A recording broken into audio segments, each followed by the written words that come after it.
Саламатсыздарбы урматтуу телекөрүүчүлөр, бүгүнкү биздин көрсөтүүбүз FFC уюмунун кантип түзүлүп, кантип түптөлгөнү жана ошондой эле ушул FFC уюмундагы спортчулар тууралуу болмокчу. Анда эмесе баштадык.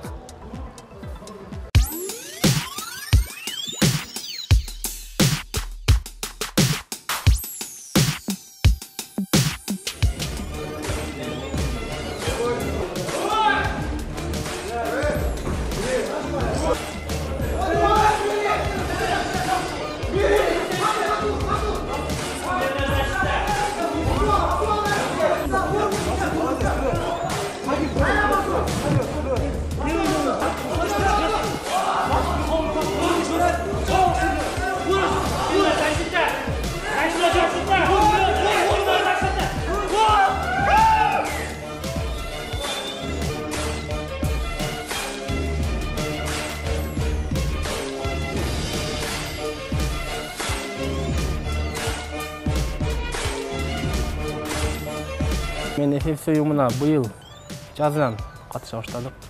Биринчи круговой турнирлеринен баштаганбыз. Март айынан баштадык окшойт. Март айында 71 килограммга круговойдон уруштум. Кийин 66га ошентип кайра профессиональный турнирлерине өтүп. Ушу жылдын жазынан баштадык. Круговой турнирден 2 уруштум, профессиональныйдан 1 урушупмун.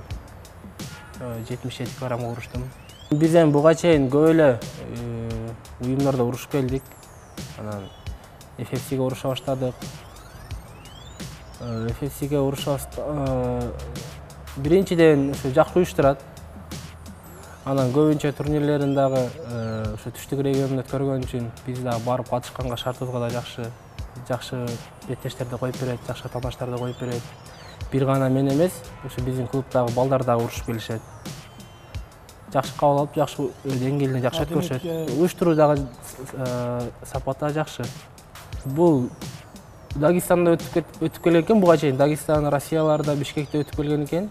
Анан мен уруша баштагандан баштап, ошо жаздан баштап ушу түштүктө көп болуп атат да. Кыргыз биз байырсыр өзүбүздүн жаныбыздан эле барабыз, а бирок башка мамлекеттен, Өзбекстан, Тажикстандан келген атаандаштарга ошо полный каржылап берет. Жол кересин, келип кетишин, жатаканасын, утса гонорарын ошолордон бир каржылап берет. А биз бу жерде өзүбүз барабыз, утсак да сыйлыктар болот, бирок утканга жараша.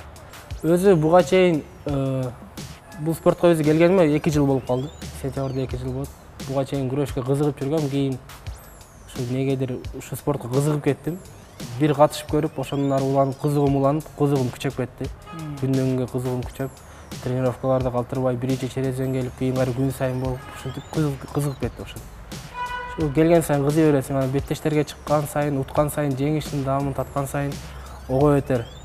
Тренировка кылып атканда чарчайсың, кыйналасың, анан беттешке чыгып жеңгенден кийин ошолордун баарын унутуп, кайра башынан күч алып, кайра даярдана баштайсың. Ошонусу менен кызык дегендей.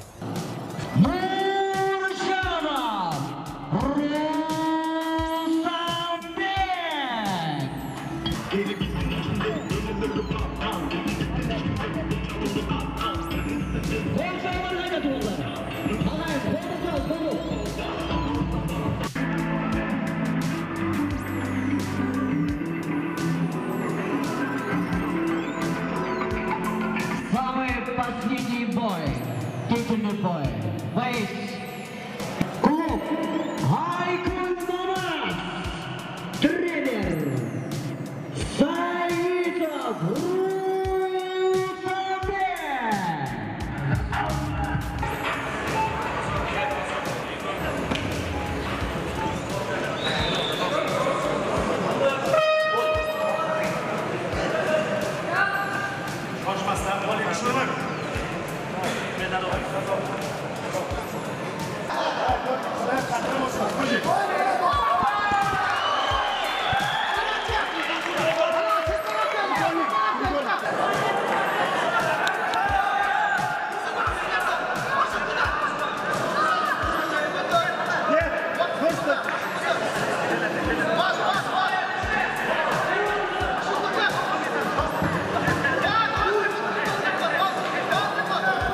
Буюрса ушу сентябрдын ортолору же башында болот деп атат.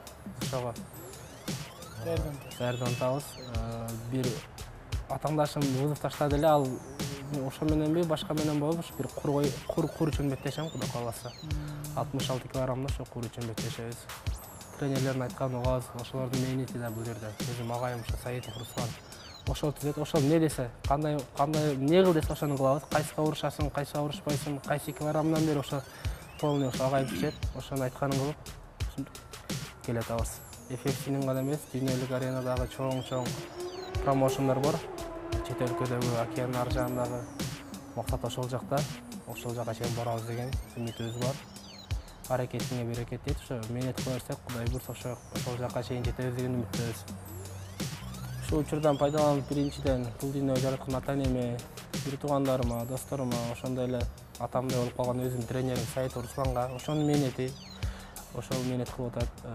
Айкөл Манас жамаатына, Амир Акулов Нургазы президент агайыбызга, ушул жерде жүргөн акаларым бар, сиздер таанаган чемпиондор Рыскул ака, Канат ака деген ошолорго жана ошондой эле ушундай мүмкүнчүлүктөр түзүп берип аткан, бой коюп берип аткан FFC лигасынын президенти Насирдинов Шер агабызга ошолорго ыраазычылык билдиребиз. Учурдан пайдаланып ошолорго ыраазычылык берип кетем. Встречайте, боец мизажи поражения из Каракулчи, Нуржанов Росанбек. Бойцы середины.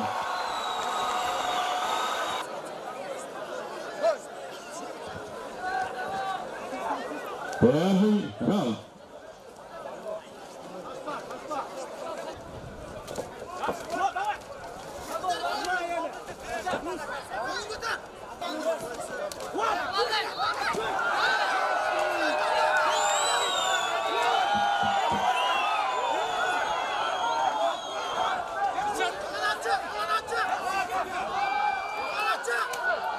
Время.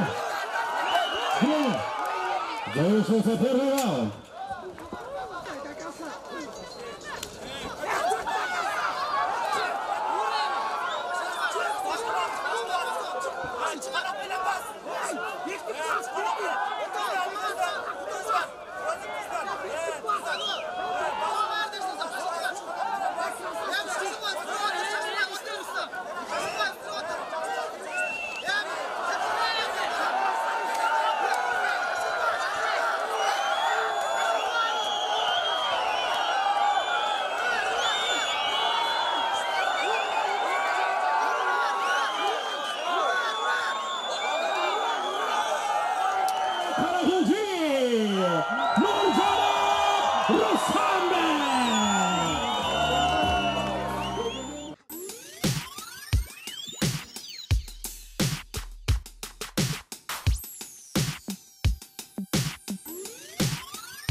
Бул спортту тандаган себеби өзүмө жагат.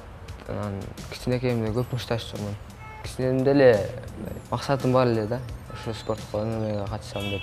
Ушул жака мына залга бир досум аркылуу келдим. Ал досум ошо Айкөлдө зал ачылыптыр дегенден ошол жака келип ачылгандан бери кылам. Биринчи биз круговой бойдо мушташчубуз. Круговой бойлордо мушташып анан FFC'нде эле круговой боюнда 2 жолу мушташтым. 2 жолу мушташып, анан профессиональный боюна жазылып, профессиональный боюнда 1 жолу мушташкам.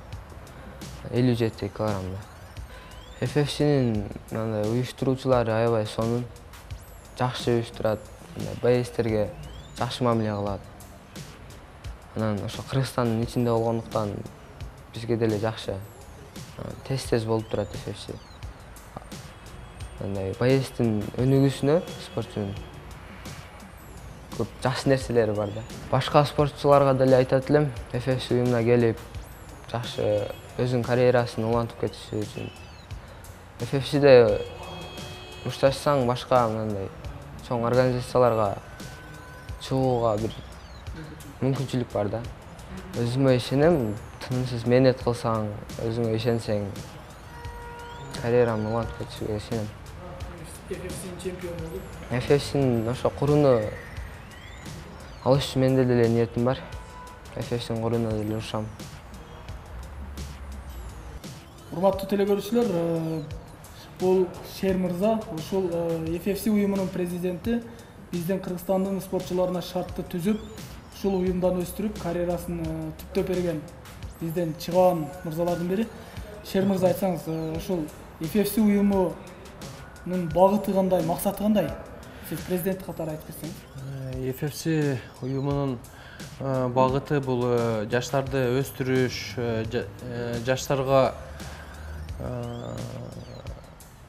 профессионалдык деңгээлде өсүш үчүн чоң ареналарга трамплин болуп, ошол биздин максат. Главный Кыргызстан ичинде ММА өнүгүшүн каалайбыз. Профессионалдык деңгээлде өзүңүздөр азыр көргөндөй чет жактарда, чет мамлекеттерде ММА өтө өнүгүп атат. Ошондуктан биздин деле Кыргызстандын мушкерлери чет мамлекетке чыгып, желектерин желбиретип келишин каалайбыз дагы. Ошондуктан биз кичине салымыбызды кошуп, ушу жаштарды жаңы тепкичтерге көтөрүү максатыбыз. Максатыңыздар аябай жакшы экен. Бирок ошол максат койгон максатыңыздарды аткарып атасыздарбы? Мындай спортчуларга мындай кичине болсо да шарттарды түзүп, мындай болуп атабы? Эми биздин уюм жаралганына уже 2 жыл болду. 2 жылдан 16 турнир өткөрдүк. Биздин основной максат региондордо өткөрүп атабыз азыр. Региондогу спортсмендер көптүктөрү келе албайт шаарга, көпчүлүк спортсмендер шаарга келе албайт. Ошондуктан биз өзүбүз барып, ошол региондордо ыңгайына карап атасыздар да. Эми колубуздан келишинче шарт түзүп атабыз спортсмендерге. Бул эми FFC деген эмнени түшүндүрөт? Бул FFC деген бул Falco Fighting Championship, кыскачасы FFC. Бунун которгондо Falco бул латын тилинен алынганда бул акшумкар. Ителги да? Ителги, да. Орусча айтканда сокол деп коет го. Да, ошол. И ошондуктан билбейм, бул мен өзү клуб ачканмын, спортивный клуб. Аты Falco эле. Ошонун негизинен биз ошо Falco Fighting Championship деп FFC кыска айтылышы.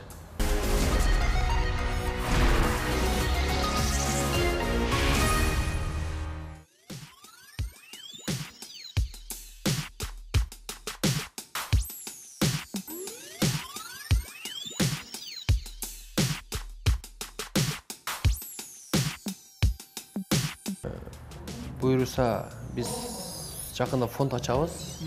FFC фондун анан биздин максат ММА жакты эле спортту алып кетиш эмес. Биз өзүбүз дагы марафондорду уюштуруп, жүгүрүү марафон, ошондой марафон спорттун биздики как спортивный лига болгон үчүн биз спорттун түрүн алып кетели деп атабыз. Кенен алып атасыздар. Кенен алып, да, жаштарга мисалы спорт аттуу нерселерге жардам берип, эси фонд жакшы болуп, Кудайым берип калса, мисалы фонд жакшы болсо, биз любой спортко мүмкүнчүлүк жардам кылып, ошондой максатыбыз бар. Тоскоолдуктар болот, кыйынчылык болот, колдон келишинче кыйын болсо деле Кыргызстан үчүн кичине салымыбызды кошуп коелу деп атабыз да.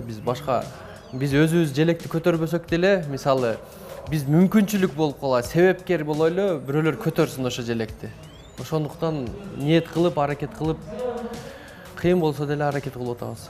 Канчанчы турнириңиздер болот бул октябрда? Октябрга чейин 2 турнир бар. Бирөө Каракөлдө болот. Ош шаарында 22 сентябрда круговой турнир болот. Ал ар бир салмакка Кыргызстан ичинде эле спортчулар катышат. Жок, международный болот. Эл аралык болот. Өзбекстан, Тажикстан, Казакстандан келет мушкерлер. Калаган келип жазылып, и ар бир салмакка бирден кур коюлат. Өзгөчөлүгү ошол экен. Өзгөчөлүгү, да. ошо тегеретмей беттешкенде эле ошо коюлат. Хур коюлат. Бизде ошол one round деп койгонбуз, эме 1 раунд депчи. Ошо биз мушкерлерди кыйналбасын деп 1 раунд кылып койдук. Ошо круговой турнирде 1 раундду ошо ар бир раундтан жеңип финалга келет, финалга курга беттешет. Өзгөчөлүгү ушул. Өзгөчөлүгү биздики. Өзгөчөлүгү ошол кур, анан бизде ошол 1 раундда бизги жеңилдик да спортсмендергечи. Ушул команданы чоңойтуп атабыз азыр региондорго, ошо президенттерди шайлап атабыз региондорго. Буйруса азыр сүйлөшүүлөр болуп атат Россия жакта дагы, чет жакта ошол Россиянын Новосибирск шаарында өткөрөлү деген ниеттер бар. Ал жакта сүйлөшүүлөр болуп атат. Анан Казакстанда Оскемегорск деген жер бар. Оскеменогорск деген жер шаар бар, область. Ал жакта эми сүйлөшүү болуп атат. Эми ушул жаңы жылга чейин ушул Россия Казакстанда деле өткөрө турган оюбуз бар. Мүмкүнчүлүктөр болуп калат. Биз колдон келишинче мүмкүнчүлүк кылып атабыз. Жолун, жатаканасын карап, тамак ашын карап, анан өзгөчө FFC'нин медалдарын жасадык. Өзү чоң сонун атайын темирден куйдуруп, ошондой сонун медалдар жасадык. Мен биз спортсмендер үчүн ошол нерсе ошол үчүн деп келишет да турниргечи. Кур, кубоктар коюп атабыз уже.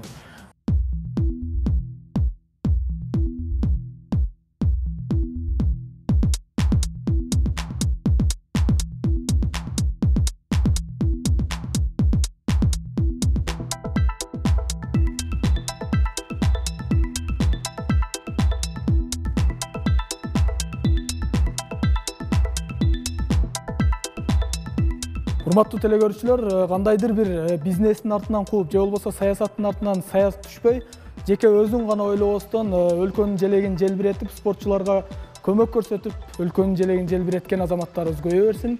Бүгүнкү көрсөтүүбүз ушуну менен соңуна чыкты. Жолугушканча.